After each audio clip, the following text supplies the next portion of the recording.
Hey, everybody, welcome inside the studio for another horror review. My name's Tyler Bell. I'm a horror author. I like writing horror, and today we are talking about Darkly Dreaming Dexter, the 2004 novel by Jeff Lindsay about a serial killing, crime solving, blood spatter analyst living in Miami, Florida. Darkly Dreaming Dexter is the first installment in a multi-book series covering the lives and times and escapades of Dexter Morgan, the titular Dexter, obviously, who is a serial killer. He lives in the Miami-Dade area, working for the Miami-Dade Police Department, which I believe is a real police department. As a blood spatter analyst, basically, he goes out to crime scenes and looks at where blood spatter landed, and through the magic of Sherlock Holmesian detective skills, he figures out all sorts of things about how the killing happened and where it happened and et cetera, et cetera. The real reason he does this job is because he's a serial killer, and it allows him to get closer to his prey of choice, which are other serial killers and heinous individuals, which we'll get into a little bit deeper down the line. The first book concerns the hunting and eventual failure to capture of the ice truck killer. Now, anybody that's familiar with Dexter is more than likely familiar with it through the Showtime series, which ran for something like 8 years. I watched maybe 6 seasons total of it before it kind of fell off at the end for me. But the first 4 seasons really of it were kind of bangers. And I really, really liked them. I really, really, really liked them. And I got super into it, mostly because of the great characters, the interesting setting, and because it's kind of fun watching a killer kill killers. It's pretty great. Getting into that, I think I get into some of the issues that I have with the overarching story in general. With Darkly Dreaming Dexter, there's very little of it. It's kind of an odd book in that it feels like it was written by multiple people. Apparently, some behind the scenes commenting suggests that Jeff Lindsay's wife assisted him to some degree with it. And I don't know if the good parts or bad parts are blamable on either of them or by some sort of publisher interference. But there's definitely a feeling, start to finish, that this book is not a cohesive, intentional effort by a single creator or even a really strong creative team. What I mean by that is the beginning of the book starts off very strongly. There's a lot of good wordplay. There's a lot of vivid, visceral imagery, a lot of fun sentence craft, which is stuff I won't get into too much because this is sort of a mixed horror channel. It's got a lot of stuff that has to do with literary things and with movies and stuff. So I don't want to bore anybody with my extremely specific tastes in writing, but I can tell you this, that any practiced reader will see start to finish that some things are not contingent throughout. One of the main things that's not contingent throughout is the quality of the writing and the quality of the plotting. The very beginning of the book starts with something that could almost be a short story in and of itself. It is the killing of a pedophile by Dexter and his feelings of the night. It's got a real werewolf novel sensation to it. If you've ever read any romance novels, any old werewolf novels, I don't know if that makes sense to anybody, but once upon a time, before Stephanie Meyer got involved in it, in the early 90s, people wrote werewolf novels, which are really about being horny as fuck when you're a teenager and wanting to fuck people and fight people. And it's a lot of great fun if you're 12, 13 years old. And R.L. Stine, of all people, wrote some really great ones that you should check out. These are what they are. But it's love letters to the moon and the feeling and the ride to search. Ooh, it's very invigorating, and you get very into it. And when I first started reading the book, I thought all of the book would be like that. Dead wrong. I thought even maybe the kills would be like that. Also very much dead wrong. If you're used to the Dexter of the TV show variety, this book will let you down. In the TV show, the overarching narrative plot season to season concerns him hunting one very extremely dangerous person. That's his major focus, and it's usually something that's kind of emblematic of himself as a person, one of those kind of things. It's a fun narrative device. Interspersed throughout that are little small kills. He finds this person, he finds that person. Usually the setup, anybody that's familiar with an episode, it'll be Dexter monologuing about something. Dade County. Every single time the sun comes up, you know that when the sun was down, you'll find the blood. Blood everywhere, on the walls, on the ceiling. But today, it's not blood. It's just paint from a birthday party. Something that looks like all scary will be something that's really banal, which is fun. It's the good part. You get that feeling about the Dexter TV show just from the intro. That's this sort of juxtaposition of the macabre with the banal, and all these bright colors that are associated with death are also kind of just associated with the Miami nightlife and the Miami day life and just Dexter's life. You don't really get that in the book feel-wise, which I think is a real bad part about it. So it ends up feeling actually kind of like a bit of a dry police procedural without a lot of the fun serial killer stuff that made Dexter very interesting. Also, the characters are nowhere near as good in the book as they are on the show. They don't have a lot of interesting actions with Dexter, and that's where we get into the major problem I have with this book. You might be able to blame it on the fact that he's a sociopath, but I don't really think you can. This book is not very kind to minorities. It is extraordinarily problematic, in fact. It's a laundry list start to finish of piss poor character development. We start with Deb, who is a vice detective. She works on the anti-prostitution beat, dressing up like a hooker. And she's described by Dexter, who is supposed to be, functionally speaking, an asexual character, as being an extraordinarily sexy woman dressed as the most unsexy thing he can imagine. Which, whatever, But she never really gets a lot more development than that. Deb is portrayed as kind of a fledgling ne'er-do-well detective on the Vice Squad who needs her brother's help to get into homicide where she really wants to be. But she never really shows off her chops. She's a strong, independent woman in the 1990s, written by a dude version of that, in that she says basically, or acts as a strong, independent woman before inevitably getting kidnapped. That's her major contribution to the book. She gets kidnapped by the ice truck killer towards the end, who presents Dexter with a choice. Either join him and kill her, or don't. It's not really a choice. That's Deb's major contribution to the book, is basically just getting kidnapped. Not just to the plot, but even to the investigative efforts of the overarching mystery.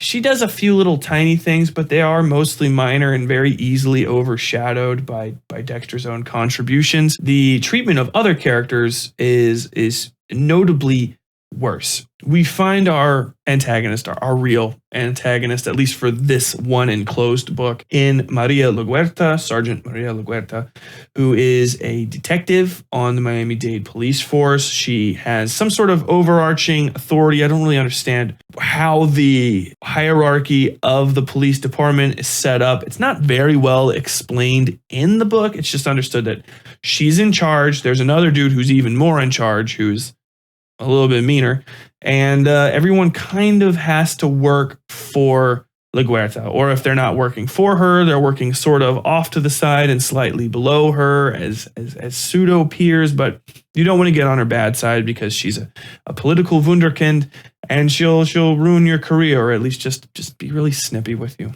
very snippy. The problems with Laguerta start with the way that she's basically introduced into the story as a character, which I'll read for you. There was a rumor going around a few years back that Detective Migdia Laguerta got into the Homicide Bureau by sleeping with somebody. To look at her once, you might buy into that. She has all the necessary parts in the right places to be physically attractive in a sullen, aristocratic way. A true artist with her makeup and very well dressed, Bloomingdale chic. But the rumor can't be true. To begin with, although she seems outwardly very feminine, I've never met a woman who was more masculine inside. She was hard, ambitious in the most self-serving way, and her only weakness seemed to be for model handsome men a few years younger than she was. So I'm quite sure she didn't get into homicide using sex. She got into homicide because she's Cuban, plays politics, and knows how to kiss ass. That combination is far better than sex in Miami. LaGuerta is very, very good at kissing ass. A world-class ass kisser. She kissed ass all the way up to the lofty rank of homicide investigator. Unfortunately, it's a job where her skills at posterior smooching were never called for, and she was a terrible detective. It's hard to say exactly what I have issue with that without sounding like I'm a condescending, no better than you type writer, which I don't really want to come off as. It's perfectly okay to introduce a character even in a bad light, as long as you round them out later. But saying that she's basically an oversexed diversity hire who's pretty hot, but she's really a dude inside, and that's how she's getting ahead is a touch off, especially considering her character is never really elaborated upon past that. If anything, they double down on a lot of the negative connotations of her, which, okay, she's an antagonist. Sure, she's going to have negative connotations. She's the bad guy, ultimately. But, there are a lot of, and I don't know if this is necessarily still like a truism or something, but it's something that I keep track of when I write because I was told that it's something that you shouldn't do, and that is describe people of Latin descent, South American descent as being these oversexed, sexual provocateurs, sex, and that's what they're all about all the time because it's disingenuous and gross and kind of playing into a lot of negative stereotypes, which I don't do it. I don't think that you should do it. But that's pretty much all LaGuerta is in this story. She is a diversity hire, sex hound. She sexually assaults Dexter Morgan at one point. She puts her hand down his pants and then he rebuffs her because that scares him. And later on, she basically sets him up for failure and tries to take credit for the investigation by blaming it on him. It's kind of confusing, and I'll get into that. There is also Sergeant Dokes, who is a large, angry black man who resorts to violence in order to do his job. And it's said that he does his job well, but that his job is basically him being a large, violent black person, which not good, in my opinion. He doesn't get really much other than that, he threatens Dexter a little bit with his gaze, and Dexter does note that he is much larger than him. He is very large, and he's very black, and he's very angry. Very strong, very violent. Not much else. Vince Masoka is the Japanese-American lab tech that works alongside Dexter for Miami-Dade as basically the person that does everything that Dexter doesn't do, which makes him a real CSI tech and not just an incredibly over-specialized oddity that doesn't exist in the real world. But that's fine. That's what all procedural detective novels kind of are. The lack of character development with any of the secondary characters makes the novel very dry and very empty. It's a lot of just jerking off Dexter, which the story takes place in his mind. It is first person narrated. It is heavy on solipsistic monologuing, which would make sense for a psychopath, but he's not a narcissist openly, which I would prefer if we have to compare him to the great, notable, sociopathic first-person narrators of history.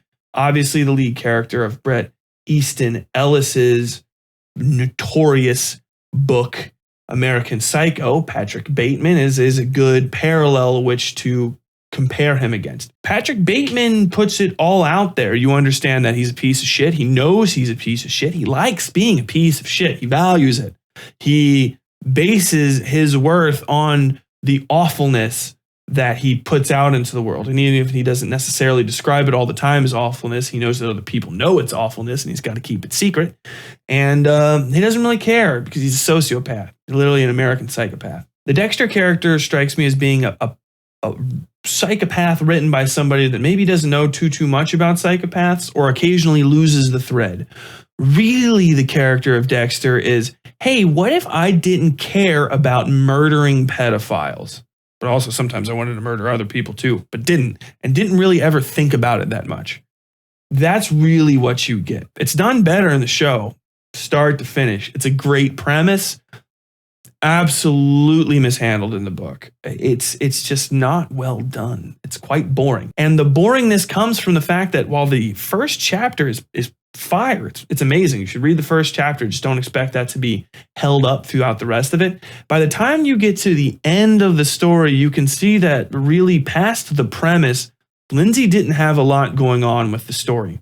Everything kind of comes out of left field. The revelation about who the ice truck killer is done in the end zone, really, of the story. It's not preloaded into the back. There's not foreshadowing. There's not any connection, really, with the early events of the story and the later events, other than the finding of the bodies that instigates the original search for the murderer. Ultimately, by the end, we're left with something that seems very much cobbled together. It's, if you've ever seen that drawing of a horse that looks really good at the beginning and really bad at the end, that is Darkly Dreaming Dexter, start to finish.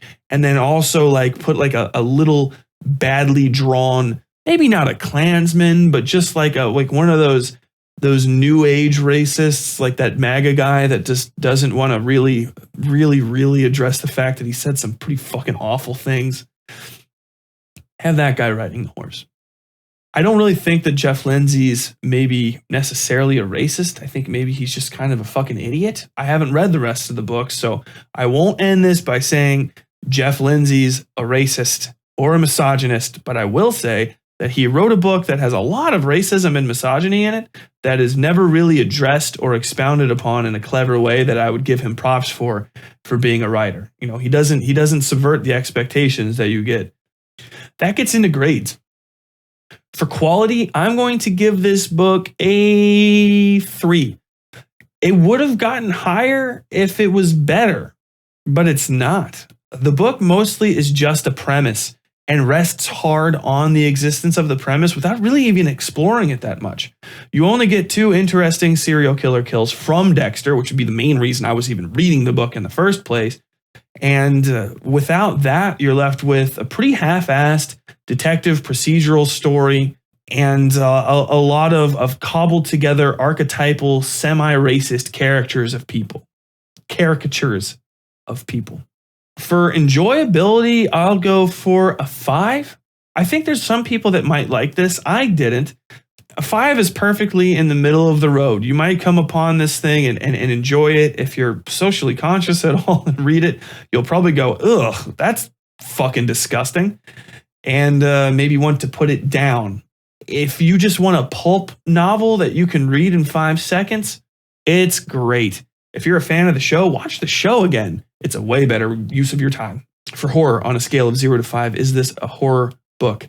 I would give it at best, a 1. There's some gruesomeness, there's some killing by the main character. Some people who like horror entries and things might enjoy this, but I think really anybody that likes serial killing is going to get turned off by the lack of it.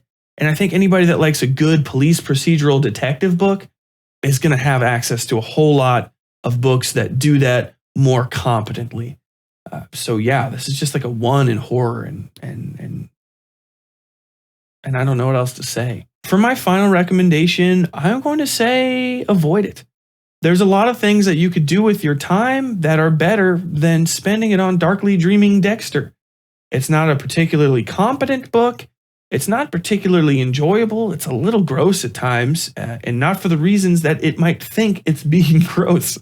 You can chop up bodies all you want, but you got to be a little bit more broad when you describe your minority characters, at least for me to enjoy the book.